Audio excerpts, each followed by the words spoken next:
The United States on Thursday carried out an airstrike in Syria that reportedly killed 17 Iran-backed fighters in an apparent response to rocket attacks against U.S. targets in Iraq that injured American troops and killed a contractor. The U.S. dropped 7 500-pound JDAMs on 7 targets on a crossing used by the militia groups to move weapons across the border. Authorities said the airstrike targeted structures belonging to 2 Iranian-backed militias in Bukamal. The airstrike was the first military action undertaken by the Biden administration, after repeated tensions between Iran and the Trump White House over the previous 4 years, which reached a peak following Qasem Soleimani's killing in early 2020. While the strike could be the first retaliatory move by the United States following last week's attacks, it appeared to be limited in scope, potentially lowering the risk of escalation. Also, a decision to strike only in Syria and not in Iraq would give the Iraqi government some breathing room as it carries out its own investigation of a February 15 attack that wounded Americans. The officials, speaking on the condition of anonymity, said the strike was approved by President Joe Biden.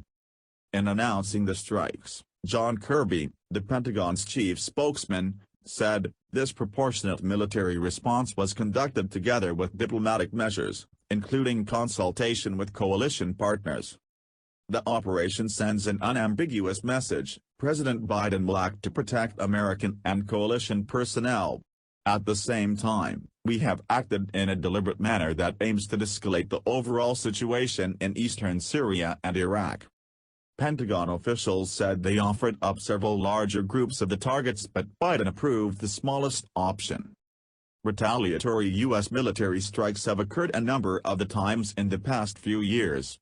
The rocket attacks against U.S. positions in Iraq were carried out as Washington and Iran are looking for a way to return to the 2015 nuclear deal abandoned by former President Donald Trump. Biden administration officials condemned the February 15 rocket attack near the city of Erbil in Iraq's semi-autonomous Kurdish-run region, but as recently as this week officials indicated they had not determined for certain who carried it out. Officials have noted that in the past, Iranian-backed Shiite militia groups have been responsible for numerous rocket attacks that targeted U.S. personnel or facilities in Iraq. Kirby, the Pentagon spokesman, had said Tuesday that Iraq is in charge of investigating the February 15 attack. "Right now, we're not able to give you a certain attribution as to who was behind these attacks, what groups, and I'm not going to get into the tactical details of every bit of weaponry used here," Kirby said. "Let's let the investigations complete and conclude, and then when we have more to say, we will." A little-known Shiite militant group calling itself Syria al-Dam, Arabic for Guardians of Blood Brigade, claimed responsibility for the February 15 attack. A week later, a rocket attack in Baghdad's Green Zone appeared to target the U.S. Embassy compound, but no one was hurt. Iran this week said it has no links to the Guardians of Blood Brigade. "I'm confident in the target that we went after, we know what we hit," Defense Secretary Lloyd Austin told reporters flying with him from California to Washington. Speaking shortly after the airstrikes, he added, "We are confident that that target was being used by the same Shia militants that conducted the strikes," he said, referring to the February 15 rocket attack in northern Iraq that killed one civilian contractor and wounded a U.S. service member and other coalition personnel. Austin said he recommended the action to Biden. "We said a number of times that we will respond on our timeline," Austin said. "We wanted to be sure of the connectivity and we wanted to be sure that we had the right targets." The frequency of attacks by Shiite militia groups against U.S. targets in Iraq diminished late last year ahead of Biden's inauguration, though now Iran is pressing America to return to Tehran's 2015 nuclear deal. The U.S. under the previous Trump administration blamed Iran-backed groups for carrying out the attacks. Tensions soared after a Washington-directed drone strike that killed top Iranian General Qasem Soleimani and powerful Iraqi militia leader Abu Mahdi al-Mohandes last year. Trump had said the death of a U.S. contractor would be a red line and provoke U.S. escalation in Iraq. The December 2019 killing of a U.S. civilian contractor in a rocket attack in Kirkuk sparked a tit-for-tat fight on Iraqi soil that brought the country to the brink of a proxy war. U.S. forces have been significantly reduced in Iraq to 2,500 personnel and no longer partake in combat missions with Iraqi forces in ongoing operations against the Islamic State group. The U.S. president has launched an airstrike in Syria after Iran-backed militia launched a rocket attack on U.S. personnel in Iraq, which wounded Americans.